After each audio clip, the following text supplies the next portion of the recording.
2020학년도 수시 학생부 종합전형에서 전년 대비 상승을 기록한 학교 중에 숙명여대가 있습니다. 숙명여대는 올해 서류형이 신설이 되었던 학교죠. 학생부 종합전형이 숙명인재 1, 숙명인재 2 이렇게 두 가지 방향으로 운영이 됐었고요. 서류형 같은 경우에는 자기소개서 없이 학생부만으로 평가하는 전형이었습니다. 면접형은 숙명인재 2 전형으로 이제 명칭이 불리는데 면접을 실시하는 수능 후 면접으로 지난해는 수능 전 면접이었고요. 올해는 수능 후 면접으로 일정이 좀 변경된 부분이 있죠. 이렇게 2020학년도 숙명여대는 학생부 종합원이 경쟁률 10.97대 1, 면접을 보는 학생부 종합 숙명인재 2 면접형의 경우에는 19.63대 1의 경쟁률을 기록했습니다. 보시기에 어떠세요? 서류형이 오히려 더 높을 것 같았는데 의외로 숙명여대는 면접을 보는 면접형의 지원 경쟁률이 더 높았죠. 면접이 수능 이후라는 점도 아마 이런 부분에서 경쟁률을 좀 높인 요소가 아닐까 싶은데요.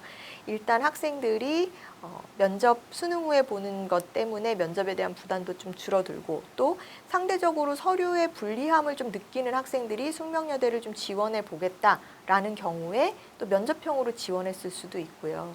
그리고 어찌 보면 약간 안정 지원해서 숙명여대를 하는 학생들도 서류형보다는 면접형으로 수시 납치를 조금 피하려고 했었던 건 아닌가. 그래서 상대적으로 면접형인 숙명인재 2 전형이 경쟁률은 조금 더 높았던. 네.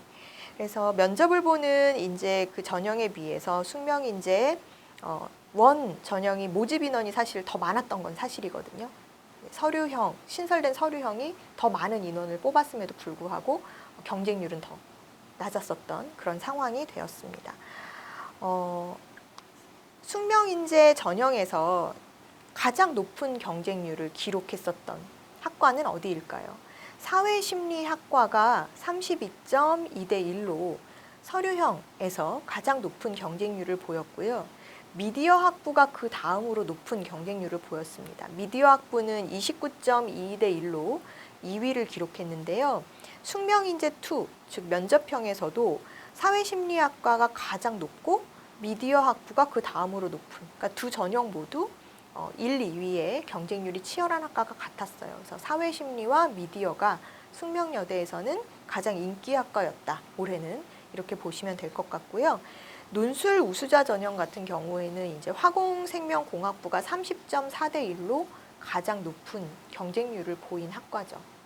그래서 숙명인재 1, 숙명인재 2 전형에서 우리가 가장 높은 경쟁률을 보인 베스트 5 학과를 살펴보면은 지금 1, 2위는 말씀드린 대로 사회심리와 미디어학과, 3위 같은 경우에는 교육학부가 차지했는데요. 교육학부가 23대 1의 경쟁률을 보였습니다. 또 네 번째 생명시스템학부.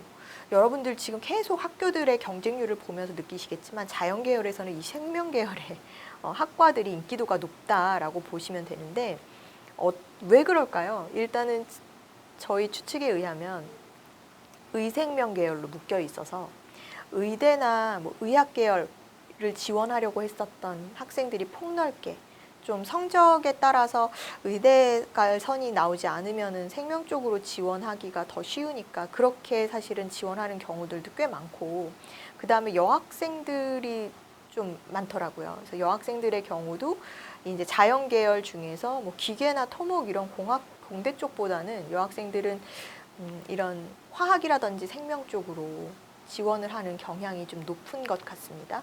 또한 이제 의학대, 약학대학이라든지 의학대학이라든지 이런 데를 원하는 학생들이 또 생명 쪽을 전공해서 학부인 상태에서 편입을 하거나 하는 경우들이 꽤 많기 때문에 그렇게 해서 이제 전공 이 생명 관련 학과들의 전반적인 경쟁이 각 대학마다 좀 높은 편이다라는 걸로 알 수가 있겠죠.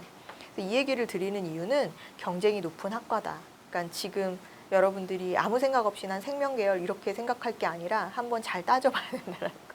네, 그래서 정말 내가 생명계열 학과로 지원을 하려면 정말 남들과 차별화되는 뭔가가 있어야 되겠구나 이 생각을 다시 한번 하셨으면 좋겠어요. 아동복지학부 역시나 경쟁률이 높았는데 18.89대 1의 경쟁률을 기록했죠. 최저 경쟁률을 보인 학과, 숙명인재 원 전형의 서류평가에서 최저 경쟁률을 보인 학과는 공대 쪽이었습니다. 그래서 ICT 융합공학부의 응용물리 전공, 또 소프트웨어학부의 컴퓨터 과학 전공, 4.18대 1, 5.29대 1 이렇게 경쟁률을 기록했고요. 기계시스템학부도 5.31대 1, 또 전자공학 전공이 5.50대 1, 통계학과가 5.70대 1 이렇게 최저 경쟁률을 보였던 하위 경쟁 학과들 5개는요 모두 이공계 계열의 학과였어요. 그래서 여대이기 때문에 여대상의 특성도 좀 있을 것 같고요. 숙명인재 원 전형은 이렇고 숙명인재 2 전형은 그러면 어땠을까요? 좀 다른 점이 있었을까요? 면접을 보는 전형으로 경쟁, 모집 인원은 적지만 경쟁은 그만큼 더 치열했었던 전형인데요. 사회심리학과나 미디어 학부는 여전히 1, 2위 경쟁률을 기록했었던 학과입니다. 생명시스템학부가 3위를 차지했고 교육학부가 4위, 아동복지학부 5위. 그래서 사실은 숙명인재 원 전형과 2 전형의 인기 학과는 큰 차이는 없어요. 비슷하다라고 보시면 되겠죠. 최저 경쟁률을 기록한 학과도 역시나 마찬가지로 공대 계열이었습니다. ICT 융합공학부에 응용물리나 전자공학, 통계, 기계시스템 등등의 학과들이 최저 경쟁률을 기록했습니다. 숙명여대 숙명인재 전형 소프트웨어 융합 인재는 4배수로 1단계를 통과시키는데요. 지난해 3배수를 통과시켰던 데에 비해서 1단계 선발 배수가 조금 늘어났어요.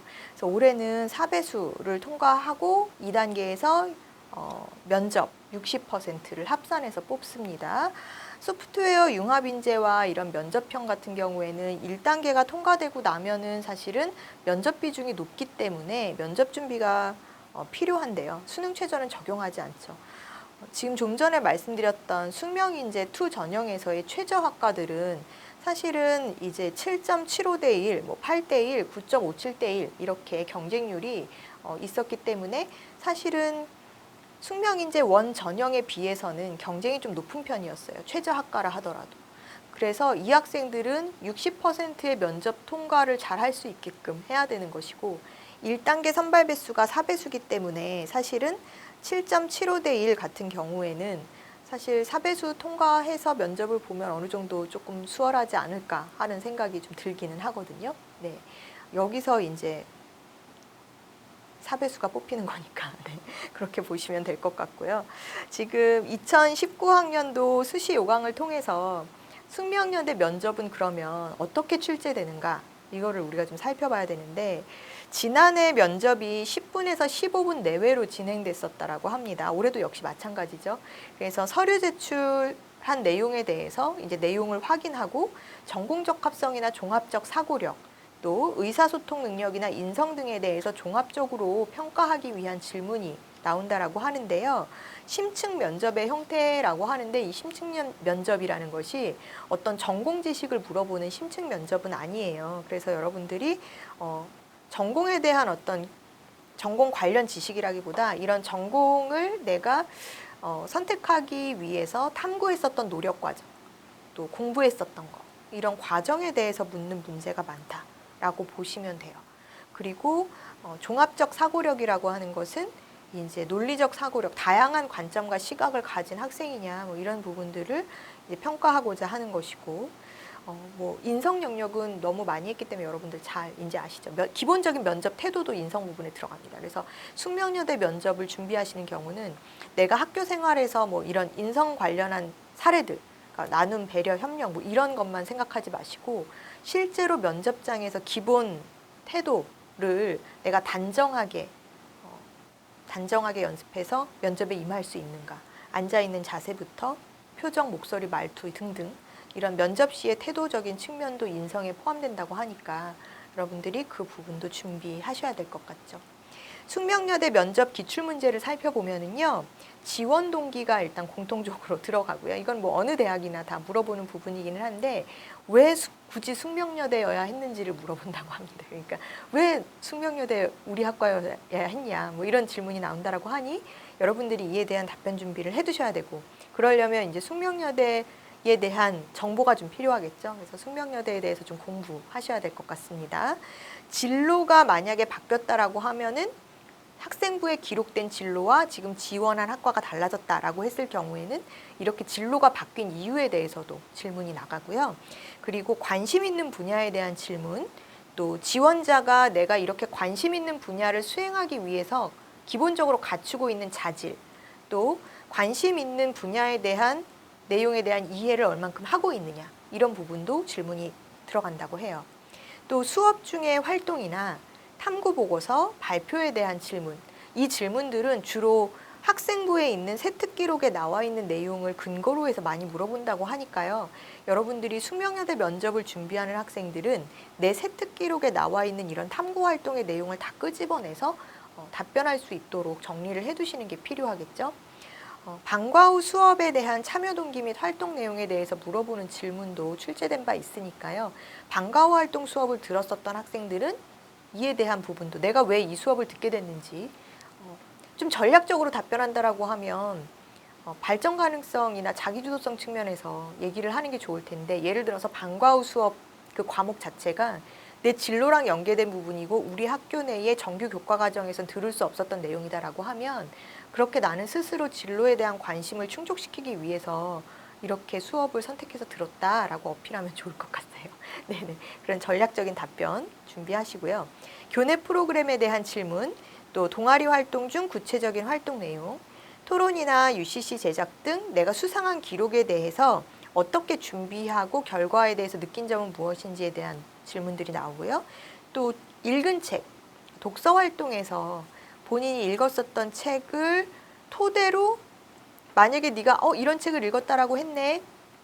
이 책의 이런 내용이 우리 현 사회로 연결시켜 봤을 때 어때? 라는 질문들이 나오기도 한다고 해요.